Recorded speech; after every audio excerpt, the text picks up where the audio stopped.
एक बार सुमेरु पर्वत पर बैठे हुए ब्रह्मा जी के पास जाकर देवताओं ने उनसे अविनाशी तत्व बताने का अनुरोध किया। शिवजी की माया से मोहित ब्रह्मा जी उस तत्व को न जानते हुए भी इस प्रकार कहने लगे, मैं ही इस संसार को उत्पन्न करने वाला स्वयंभू, अजन्मा, एकमात्र ईश्वर, अनादि भक्ति, ब्रह्म घोर निरंजन आत्मा हूँ।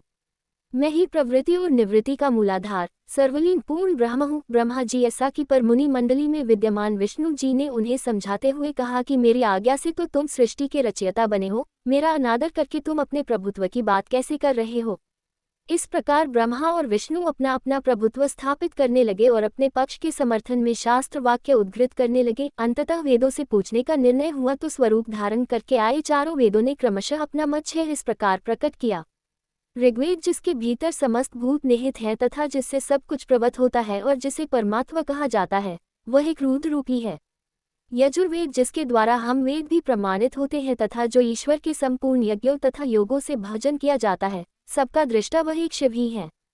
सामवेद जो समस्त संसारी जनों को भरमाता है, जिसे योगी जन ढूंढते हैं और जिसकी भांति से सारा संसार प्रकाशित होता है, वे एक त्रयंबक शिवजी ही हैं।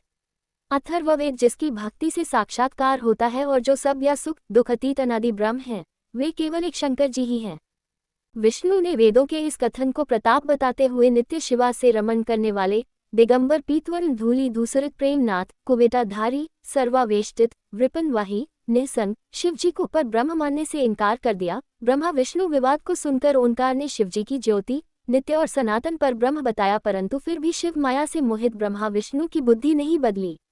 उस समय उन दोनों के मध्य आदि अंत रहित एक ऐसी विशाल ज्योति प्रकट हुई कि उससे ब्रह्मा का पंचम सिर जलने लगा। इतने में त्रिशूलधारी नील लोहित शिव वहां प्रकट हुए तो अज्ञानतावश ब्रह्मा उन्हें अपना पुत्र समझकर अपनी शरण में आने को कहने लगे। ब्रह्मा की संपूर्ण बातें सुनकर शिवजी अत्यंत क्रोध हुए और उन्होंने तत्काल भैरव को प्रकट कर उससे ब्रह्मा पर शासन करने का आदेश दिया। आज्ञा का पालन करते हुए भैरव ने अपनी बाईं उंगली के नखाग्र से ब्रह्मा जी का पंचम सिर काट डाला। भयभीत ब्रह्मा शतरुद्री का पाठ करते हुए शिवजी के शरण हुए। ब्रह्मा और विष्णु दोनों को सत्य की प्रतीति हो गई और वे दोनों शिवजी की महिमा का गान करने लगे। ये देखकर शिवजी शांत हुए और उन दोनों को अभयदान दिया।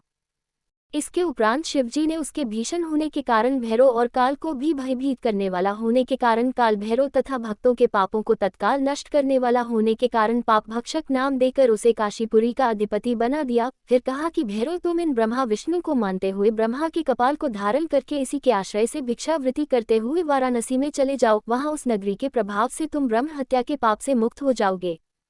शिवजी की आज्ञा से भैरव जी हाथ में कपाल लेकर ज्यों ही काशी की ओर चले, ब्रह्म हत्या उनके पीछे पीछे हो चली। विष्णु जी ने उनकी स्तुति करते हुए उनसे अपने को उनकी माया से मोहित न होने का वरदान मांगा। विष्णु जी ने ब्रह्म हत्या के भैरव जी के पीछा करने की माया पूछना चाही तो ब्रह्म हत्या ने बताया कि वह तो अपने आप को पवित्र और मुक्त होने के लिए भैरव का अनुसरण कर रही है।